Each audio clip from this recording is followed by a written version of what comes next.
네, 오늘 말씀 제목은 평강이 있을지어다 라고 이렇게 잡은 것은 19절에도 두려워하고 있는 제자들에게 예수님이 평강이 있을지어다 라고 하시고요.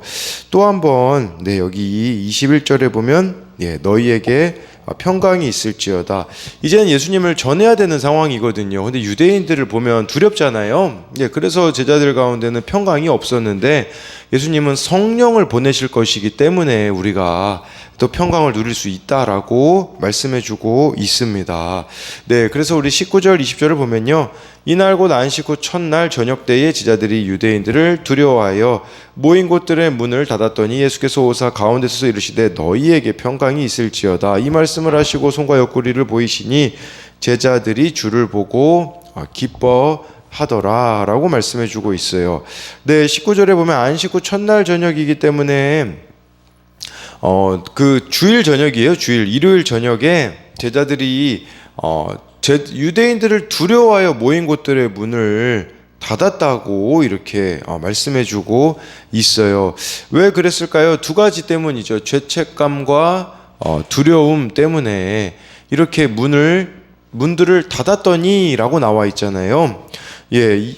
이게 제자들이 할 수 있는 두려움을 이기는 유일한 방법이 뭡니까? 너무 허술하잖아요. 그건 뭐냐면 바로 고작 문들을 닫는 거 외에는 없다라는 것이에요. 근데 우리도 이런 시도들을 하고 있지 않나, 이런 걸 좀 보셔야 될 것 같아요.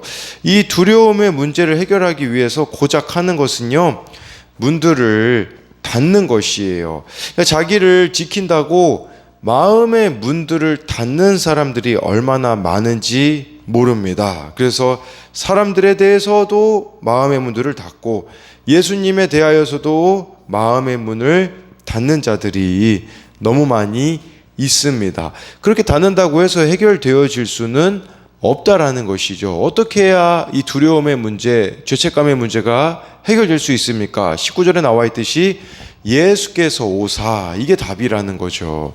예수님이 오시는 것만이 두려움의 문제를 해결할 수가 있다라는 것이에요. 그래서 예수님이 요한복음에 그런 말씀 있잖아요. 내가 문 밖에 서서 두드리노니 문을 열면 들어가서 그와 더불어 먹는다고 하는 것은 저와 여러분들이요, 마음문을 열고 예수님을 영접하는 거, 또 예수님과 교제하며 살아가는 것만이 우리에게 참된 이렇게 평안을 준다라고 볼 수가 있는 것입니다. 그래서 두려움을 기쁨으로 바꾸실 수 있는 예수님은 바로 죽음을 이기시고 부활하셨다라는 것을 보여주고 있어요. 그래서 우리가 그 예수님의 다스림을 받는다면 어떤 일들이 벌어질까요? 내 마음이 평안해지고요, 나의 가정이 평안해지고 교회가 평안해진다라는 거죠. 이 예수님의 다스림을 받는 삶을 살아갈 때야만 가능하다라는 것입니다. 근데 이 다스림을 받지 않는다면 그러면 어떻게 되겠습니까? 두려움 가운데 서로 공격하는 일밖에 있을 수가 없다라는 것이에요. 20절에 보면요, 예수님이 부활하셔서 그 제자들 가운데 오셔서 부활을 하셨기 때문에 이렇게 자유롭게 오실 수 있는 것이죠. 손과 옆구리를 보이셨다라고 이렇게 말씀해 주고 있어요. 예수님이 자신을 증명하기 위해 손과 옆구리를 제자들에게 보이셨는데 다시는 죽지 않을 몸으로 살아나신 예수님을 보자. 이제 20절에 보니까 나와 있잖아요. 주를 보고 기뻐하더라 라고 나와 있는 것이죠. 무슨 말이냐면 이게 죽음이 끝이 아니구나, 죽음 이후에 부활이 있구나라는 생각이 제자들에게 드니 이제 두려워할 이유가 사라진 거예요. 왜냐하면 유대인들이 고작 이 제자들에게 할 수 있는 거라는 것은 죽이는 것밖에 없거든요. 그런데 죽고 나면 바로 죽음을 초월하시는 예수님이 계시기 때문에 두려워할 이유가 더 이상 없다라는 것을 보여주고 있는 것이죠. 또한 100% 죄인인 나를 위해 주님은 찾아오신다라는 것을, 예수님이 또 오셨잖아요. 이걸 기억해야 돼요. 이건 내가 믿고 싶어서 믿은 게 아니라 예수님이 오셨기 때문에 이렇게 우리는 믿게 되어진 거.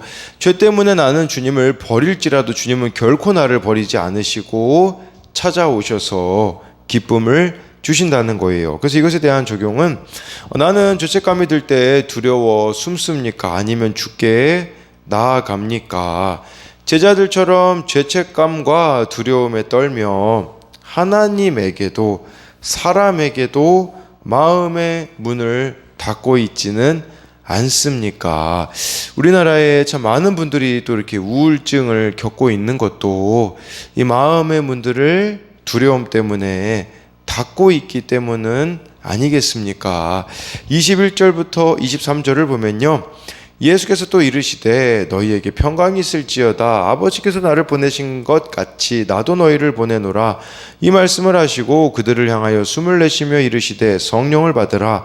너희가 누구의 죄든지 사하면 사하여질 것이요 누구의 죄든지 그대로 두면 그대로 있으리라 하시니 라고 해서요, 또 예수님이요 너희에게 평강이 있을지어다 라고 하셨어요. 왜냐하면 좀 두렵게 느껴질 만한 일이 있거든요. 무슨 일이냐? 거기 나와 있잖아요. 21절에 아버지께서 나를 보내신 것 같이 나도 너희를 보내노라. 그러니까 복음 전파하라고 보내는 상황인 거예요. 그러다 보니까 제자들은 두려워할 수밖에 없죠. 유대인들이 예수님을 죽인 지 얼마 되지도 않았는데 그들에게 예수님을 증거하라고 하니 두려울 수밖에 없는 것이겠죠. 그래서 예수님은 평강이 있을지어다라고 하시는 것이에요. 우리에게도 참 당황스러운 일들이 있을 수 있어요. 예수님을 증거하는데 어려움이 있을 수도 있고요. 여러 가지 우리를 힘들게 하는 문제들이 있지만 예수님은 평강이 있을지어다 대안을 가지고 계시다라는 것을 보여주고 있는 것이겠죠. 그렇기 때문에 우리는 하나님의 뜻을 행하고 하나님 말씀을 전하고 하나님의 일을 이루어야 하는데 이것이 우리의 힘으로 불가능하기에 또 22절에 예수님이요 이 말씀을 하시고 그들을 향해 숨을 내쉬며 이르시되 성령을 받으라고 하였습니다. 숨을 내셨다, 이게 지금 헬라어잖아요. 요한복음이요. 근데 구약 성경이에요. 구약 성경을 원래 구약 성경은 히브리어인데 헬라어로 바꾼 성경을 70인역이라고 하거든요. 그런데 여기 나와 있는 숨을 내쉬며라는 이 단어가 딱 나온 데가 있습니다. 어디냐면 바로 창세기 2장 7절이에요. 여호와 하나님이 땅의 흙에서 흙으로 사람을 지으시고 생기를 그 코에 불어 넣으시니 사람이 생명이 되니라. 22절에 숨을 내쉬며랑 여기 창세기 2장 7절에 불어 넣으시니란 단어가요 같은 헬라어 단어가 쓰였어요. 그러니까 창세기에는 하나님이 아담을 흙으로 빚으시고 그 위에 생기를 불어 넣으셨잖아요. 22절에는 제자들에게 예수님이 성령을 불어 넣으셨다라는 거죠. 이것은 예수님이 새로운 피조물로 창조하신다라는 것을 말씀해 주고 있어요. 또한 예수님이 숨을 내쉬는 것은 부활의 능력으로 죽어도 다시 사는, 즉 영생을 주시는 것임을 나타내는 것이에요. 그러니까 쉽게 말씀드리면 예수님의 숨이 붙어 있으면 우리는 어디서든 살아남을 수 있다. 그 예수님의 숨이 뭡니까? 바로 성령이라는 것을 말씀해 주고 있는 것이에요. 예수님은 제자들을 증인으로 파송하시면서 성령을 이렇게 주실 것임을 말씀해 주고 있는 것이죠. 우리에게도 마찬가지 아니겠습니까? 성령으로 충만하면요, 두려움을 넘어설 수가 있는 것이에요. 근데 성령으로 충만하지 않기 때문에 우리는 두려움 가운데 위축될 수밖에 없는 것이죠. 23절 말씀은요, 너희가 누구의 죄든지 사하면 사여지든데 누구의 죄든지 그대로 두면 그대로 있으리라. 이걸 가지고 카톨릭에서는 고해성사를 합리화하거든요. 근데요, 이거는 그런 뜻이 아니에요. 고해성사, 신부에게 죄를 고백하면 용서받고 그런 의미가 아니라 이거는 21절하고 연결해서 봐야 돼요. 나도 너희를 보내노라 라는 거와 연결해서 봐야 되는데, 예수님이 하나님께 보내심을 받았듯이 제자들도 예수님께 보내심을 세상에 받는 것이죠. 그러니까 제자들이 증인의 사명을 감당하는 것과 관련이 있어요. 복음 증거하면 받아들이는 사람이 있을 거거든요. 그런 사람들은 죄가 사여질 거지만 그대로 두면 그대로, 그러니까 무슨 말이냐면 복음 증거하는데 두 가지 반응이 있을 거다. 회개하는 사람이 있을 것이고 거절하는 사람들이 있을 것이라는 것을 예수님이 말씀하신 거라고 볼 수가 있어요. 근데 우리가 참 복음을 아예 그 자체를 전하지 않는다면 그냥 모든 사람을 죄 가운데 그대로 두는 행위라는 것을 저와 여러분들이 아셔야 한다라는 것입니다. 그래서 이것에 대한 적용은요, 성령을 받음으로 새롭게 창조되어야 하는 곳은 어디입니까? 우리가 정말 성령의 충만함으로 또 성령을 받음으로 새 창조가 이루어져야 되는 곳이 어디라는 것은 여러분들의 또 마음이 될 수도 있고요. 또 뭐 가정과 여러분들이 속한 곳들이 될 수 있겠죠. 보냄을 받은 자로서 회개로 이끌어야 하는 사람은 누구입니까? 예수님이 나를 보내신 거예요. 그래서 우리가 지금 회개로 이끌어야 할 사람이 누구인지, 또 안 된다고 단정 짓고 내버려 두고 있지는 않습니까? 그렇다면 저와 여러분들이 이것이 바로 직무 6이라는 사실을 아셔야 합니다. 24절 25절을 보면요, 12제자 중에 하나로서 디두모라 불리는 도마는 예수께서 오셨을 때에 함께 있지 아니한지라. 다른 제자들이 그에게 이르되 우리가 주를 보아노라 하니 도마가 이르되 내가 그의 손의 못자국을 보며 내 손가락을 그 못자국에 넣으며 내 손을 옆구리에 넣어보지 않고는 믿지 아니하겠노라 하니라 라고 말해주고 있어요.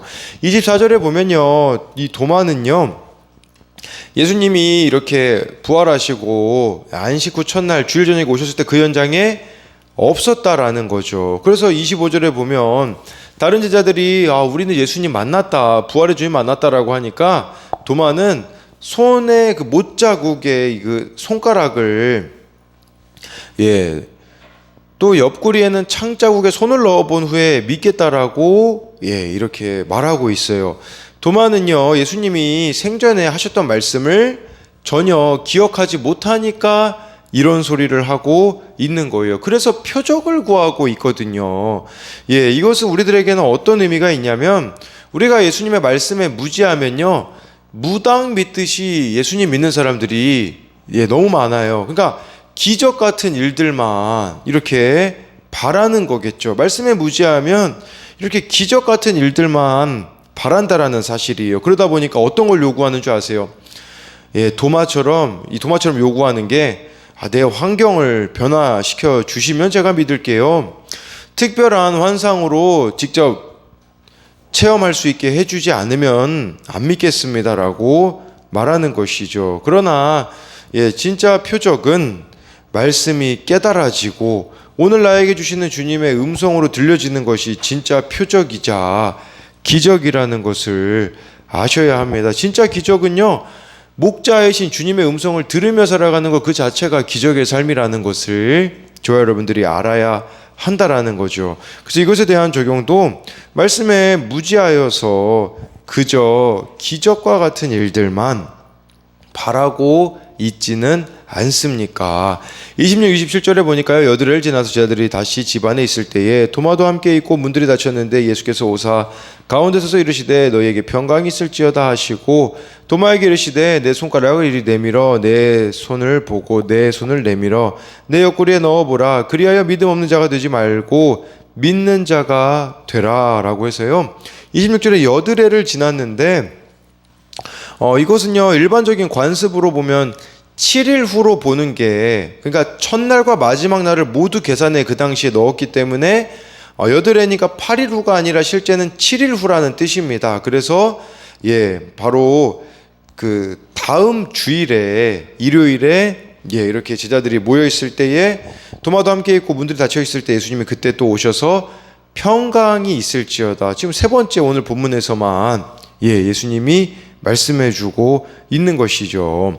27절에 도마가 이제 놀랐을 거예요. 왜냐하면 예수님이 안 계셨을 때에 하신 것까지 말씀하셨기 때문이거든요. 그러니까 도마가 그러니까 일주일 전에 제자들이 만나고 나서 도마가 그 자리에 없었을 때 제자들과 도마만 나눈 대화 내용을 예수님이 알고 계시다라는 그 사실에 도마는 놀랐을 거라는 것이에요. 여러분, 예수님은 도마의 상태를 정확히 꿰뚫어 보고 계십니다. 우리에게도 필요한 부분이 이 부분인 것 같아요. 그건 뭐냐면 부활하셨기 때문에 예수님은 안 계신 곳이 없다는 사실이에요. 그래서 정말 이 모든 곳 가운데 주님이 계시는데, 근데 우리에게 너무 힘든 일이 일어나잖아요. 그러면 꼭 그 순간에는 주님이 안 계신 것 같다라고 느껴질 때가 있어요. 그런데 그게 아니라는 것을 이 27절 말씀을 통해서 알 수가 있어요. 안 계신 곳이 없는 예수님이라는 거겠죠. 또한 27절에 믿음 없는 자가 되지 말고, 이게 지속형으로 쓰였거든요. 그러니까 지속적으로 불신앙 상태에 머무르지 말라는 것은 지속적으로 믿음의 상태 안에 우리가 거하는 자가 되어져야 한다라는 것입니다. 그래서 이것에 대한 적용도 나의 삶에 예수님이 안 계셨을 거라고 단정 짓고 있는 순간이 있습니까? 그래서 예수님이 계시면 어떻게 이런 일이 일어날 수 있어? 라고 말하고 있는 그 순간을 가리키는 것이라고 볼 수가 있는 거겠죠. 가족이나 친구가 주님을 의심할 때 나는 어떻게 행동합니까? 같이 고민합니까? 무시합니까? 28절에요. 도마가 대답하여 이르되 나의 주님이시요 나의 하나님이시니이다 라고 고백을 합니다.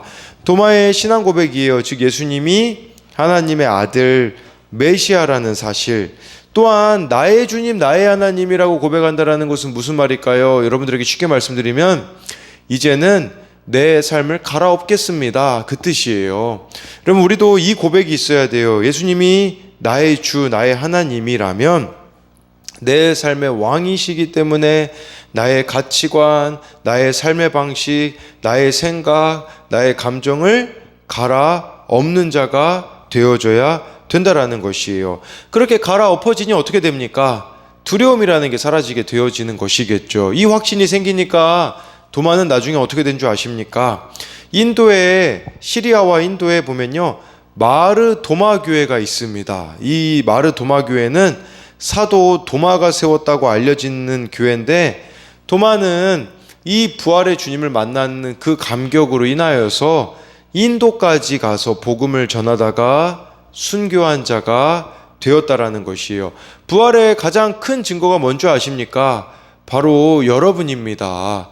여러분들의 삶이라는 거, 정말 복음 전파, 영혼 구원의 목적을 두고 살아가는 우리들의 삶이 부활의 증거라는 것을 아셔야 합니다. 그래서 이것에 대한 적용 질문은 예수님으로 인하여서 내 삶에 뒤엎어져야 하는 것들은 무엇입니까? 예수님이 나의 주님, 나의 하나님이라면 이제는 바뀌어야 되는데 어느 영역이 바뀌어야 되는지를 묻고 있는 것이죠. 29절에 예수께서 이르시되 너는 나를 본고로 믿느냐? 보지 못하고 믿는 자들은 복되도다 하시니라. 여기에 누가 해당되겠습니까? 저와 여러분들이 해당됩니다. 우린 예수님을 직접 보지 못했어요. 보지 못하고 믿는 자가 복되다고 하는데, 이제는 예수님 부활 이후에는 성령님을 보내주시기 때문에 그렇게 해서 말하는 사람이 있어요. 나 예수님 당시에 믿었으면 잘 믿었겠다. 아니라니까요. 지금 우리 더 잘 믿을 수 있어요. 왜냐하면 성경이 있고 성령이 있기 때문에 우리는 더 주님에 대해서 알아갈 수 있는 거겠죠. 그래서 이 부활하신 예수님을 직접 보지 않아도 성령으로 인하여서 얼마든지 이렇게 믿을 수가 있습니다. 마지막으로 30절 31절을 보면요, 예수께서 제자들 앞에서 이 책에 기록되지 아니한 다른 표적도 많이 행하셨으나 오직 이것을 기록함은 너희로 예수께서 하나님의 아들 그리스도이심을 믿게 하려 함이요 또 너희로 믿고 그 이름을 힘입어 이 생명을 얻게 하려 함이니라. 여기 보면 사도 요한이 기록하지 않은 내용도 많대요. 다른 표적들도 많지만 요한복음에는 7가지만 썼습니다. 왜냐하면 숫자 7이 완전 수니까 그 정도면 충분하고 그 정도면 예수님의 메시아 되심을 충분히 보여줄 수 있기 때문이라는 거예요. 이걸 기록한 이유는 2가지 때문이라는 거죠. 하나는 예수님을 믿게 하려 함이요, 그리고 또 한 가지는 생명을 얻게 하려 함이니다 라는 것은 무슨 말이냐면, 우리가 그래서 요한복음은 처음 예수님 믿는 사람들에게 읽으라고 하거든요.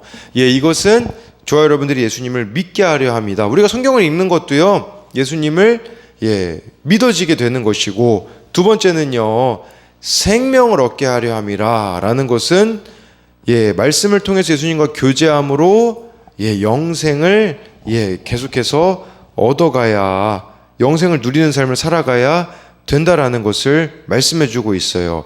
그래서 예수님에 대한 믿음이 생기기 위해서 이제 믿음이 생겼다면 영생을 누리는 삶을 지속적으로 살아가기 위해서 우리는 성경을 읽어야 된다라고 할 수가 있어요. 그렇기 때문에 정말 오늘 이 말씀 가운데 평강이 있을지어다라고 예수님께서 3번 말씀하신 것처럼 저와 여러분들이 오늘도 말씀 안에서 성령의 도우심으로 평안을 누리는 저와 여러분들이 되기를 소망합니다. 현증 가정이 살아났어요입니다.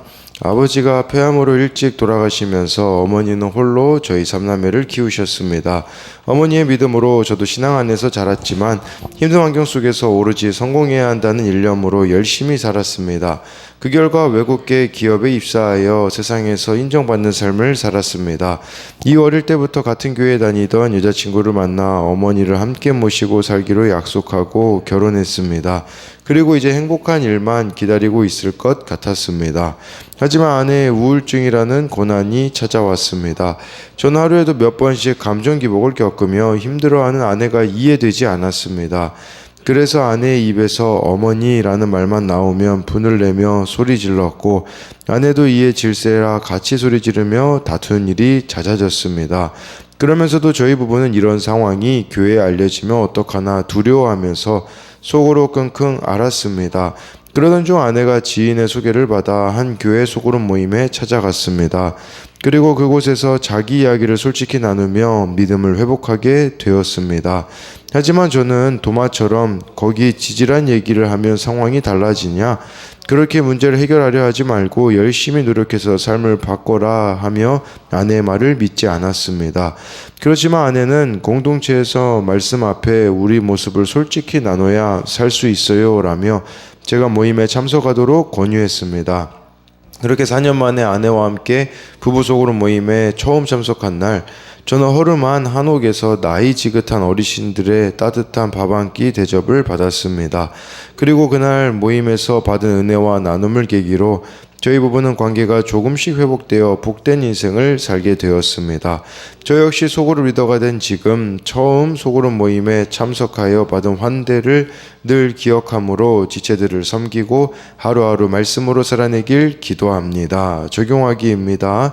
아내에게 맛있는 밥 한 끼를 차려주며 나랑 살아줘서 고마워 라고 말하겠습니다.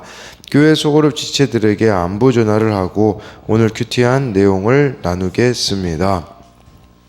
여기서 이렇게 나와 있듯이 저희 부부는 이런 상황이 교회에 알려지면 어떡하나 두려워하며 속으로 끙끙 앓았다고 하잖아요. 근데 아내는 공동체에서 말씀 앞에 우리의 모습을 솔직히 나눠야 살아날 수 있다고 하면서 이렇게 가정이 살아났어요 라고 고백하고 있습니다.